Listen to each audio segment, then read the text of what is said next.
Ano ka? Mula 6:20? Alam mo, nahuhuli ka sa sarili mong ano eh. From your heart, no? From your answer, hinuhuli ka lang namin. Diyan nahuhuli yung mga naiimbita namin dito eh.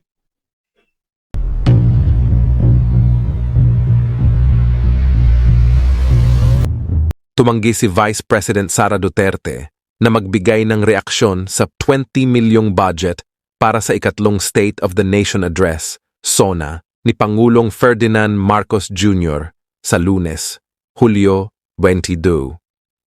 Hindi ko masagot kasi hindi ako part ng House of Representatives, House of Cards, pahayag ng Vice-Presidente sa panayam ng media matapos niyang opisyal na bumaba bilang Department of Education Secretary noong Hulyo 18. Nauna nang nilinaw ni House Secretary General Reginald Velasco na ang 20 milyong gastos sa SONA ay hindi lamang para sa pagkain, kundi para rin sa iba pang gastusin upang masiguro na matagumpay ang event. The amount of 20 million I referred to represents the total budget earmarked for the preparations and execution of the SONA. This figure is an estimate and has not yet been fully expended.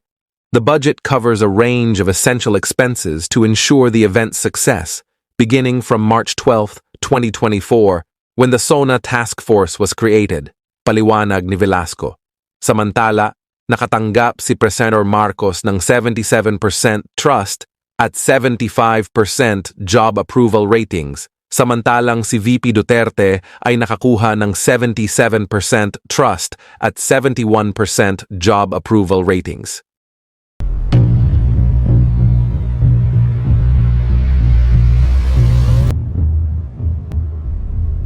Bakit ganun?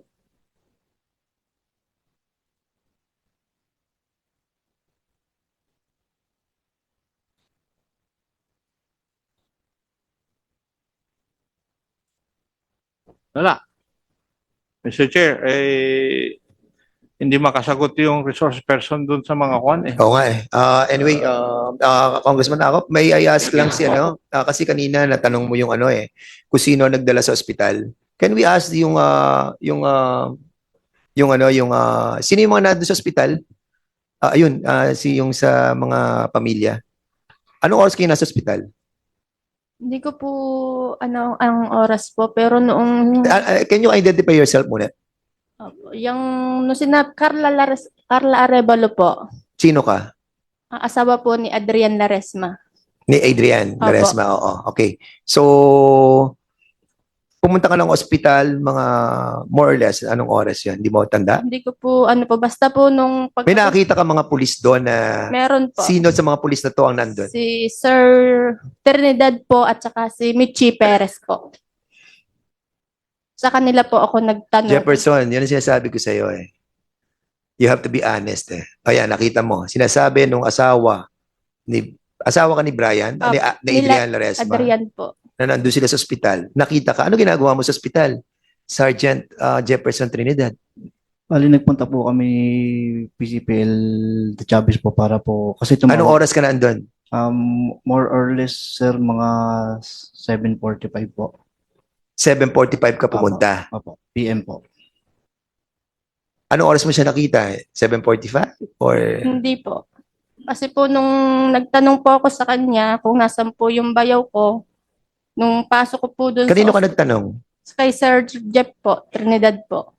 Tinanong Okay. ko po sa kanya kung nasaan po yung bayaw ko. Ngayon po tinuro po niya sa akin. Pinuntahan ko po yung aking bayaw doon. Wala na pong buhay. Mga 7:09 po. Nung na-declare na patay. Opo. So nakita mo na siya doon. Opo. Sergeant, sabi ko sa'yo, madadamay ka dito, maniwala ka. And even, we have to invite Comsec, invite si Franklin Trinidad, yung kapatid ni Jefferson Trinidad. And nabalong video nung kapatid mo. Okay. Trinidad, Sige, okay, go ahead. ano ang trabaho mo sa San Juan Police Station? DEO investigator po, sir. Sino ang tumawag sa iyo? Bali po tumawag po si Police Master Sergeant Juan Amparo Macarig po kay Police Corporal De Chavez po. Sino naman si Di Chavez? Kasama ko po IOC din po, investigation. Okay. Anong oras tumawag? More or less 7:30 po.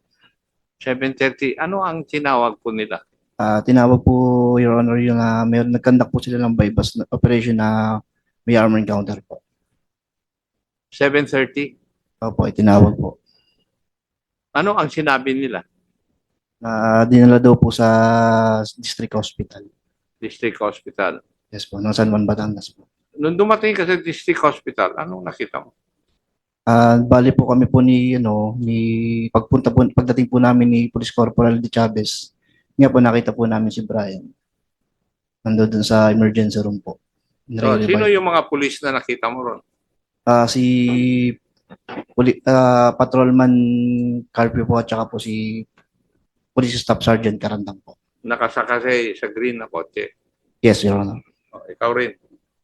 Pero in accordance with the wife of Adrian, ay nandun ay si Michi Perez. Michi, wala ka sa ospital.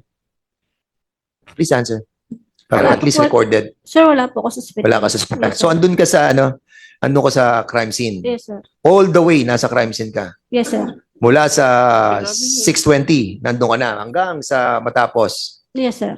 Sigurado ka? Mula 6:20?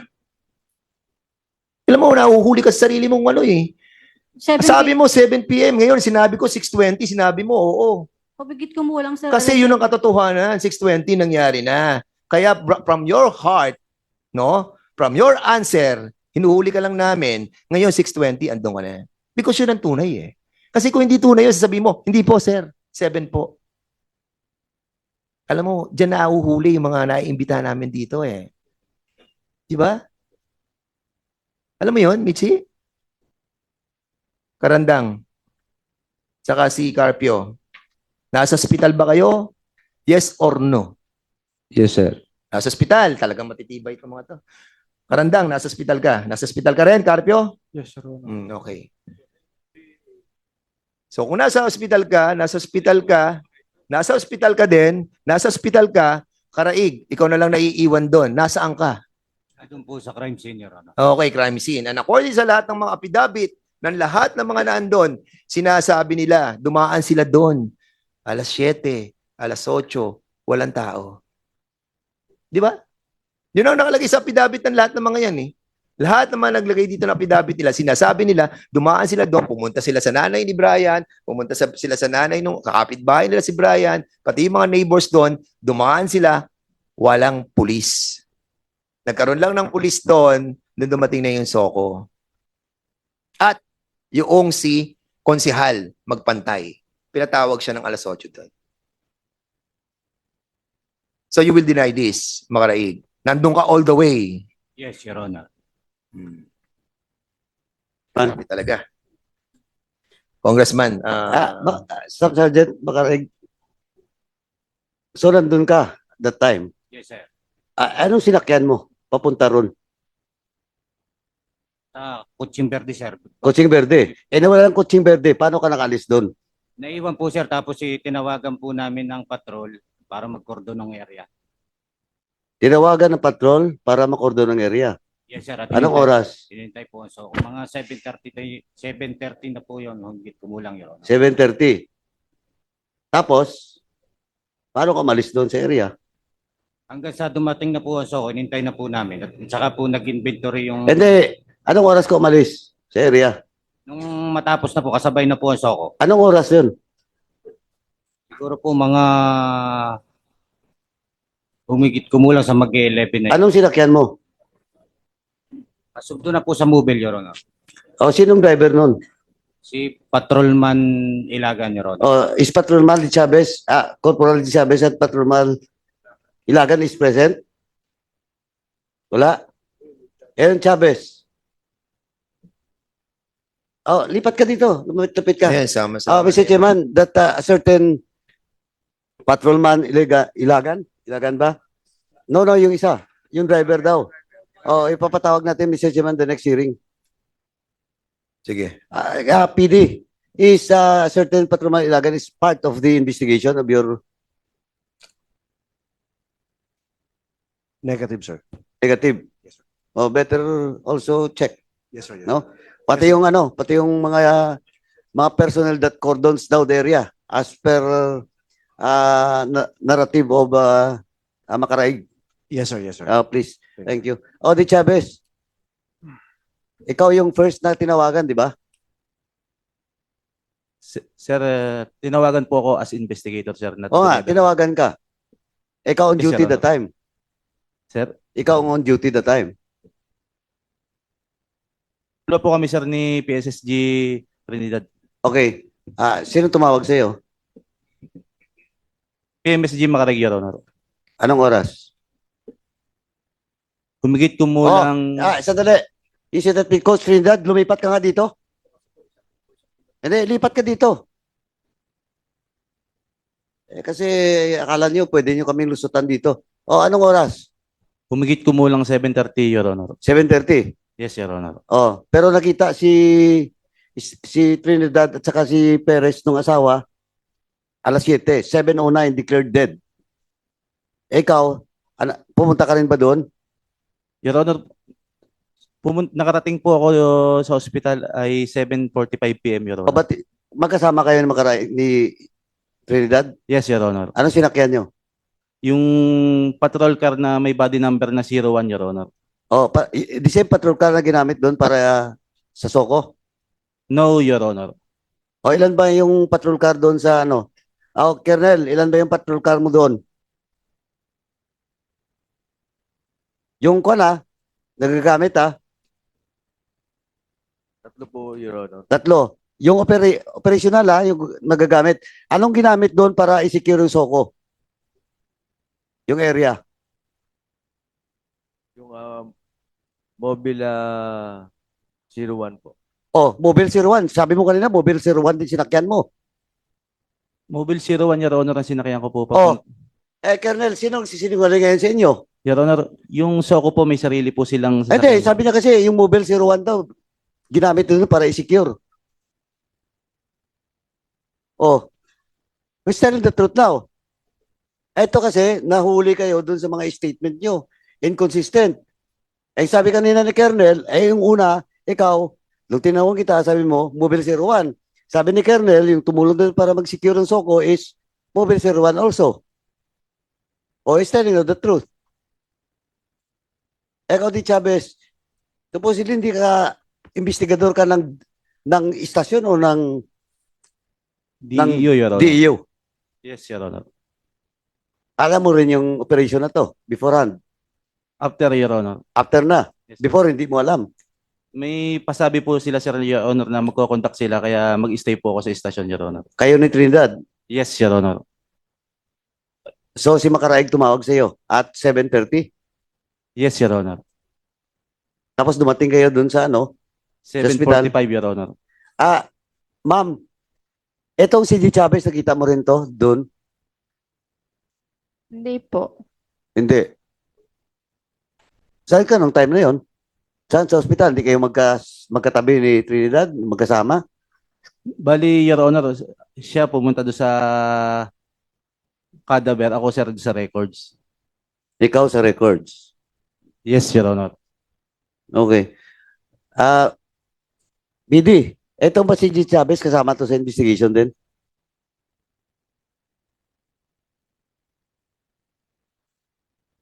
Sorry. Is included, sir.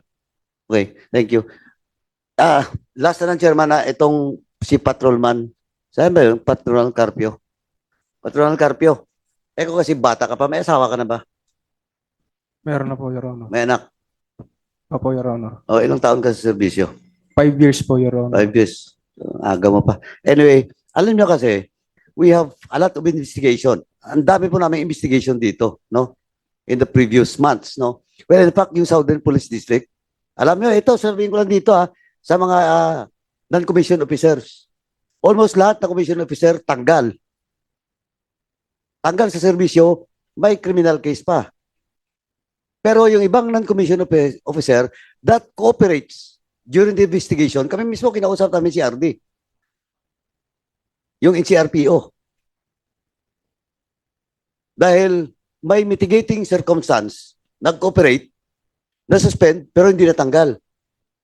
Hindi pa nakasuhan ng kriminal na kaso. Alam nyo kasi ito, pag kinasuhan kayo administrative, tanggal kayo, akala nyo makalusot pa kayo, may kriminal pa. Eh, si Chairman Akop, ang dami itong pinatanggal. May criminal cases pa na pinail. After this, alam nyo ang mangyayari sa inyo, kanya-kanya na kayo. The only way, tandaan nyo the only way, of course, except kay Perez, siya tagang bumaril. Except kay Macaraig, siya talaga yung most senior and the head of the operation during that time. Pero kayo, you better cooperate and you have now the chance in this committee so that we can also have our committee report and recommending you that during the investigation, you cooperate with this committee. Eh pag damay-damay, di bahala kayo. Ayun lang yung sinasabi ko. Ikaw, 5 years ka pa lang, may anak ka pa, may asawa ka. Ang bata mo pa.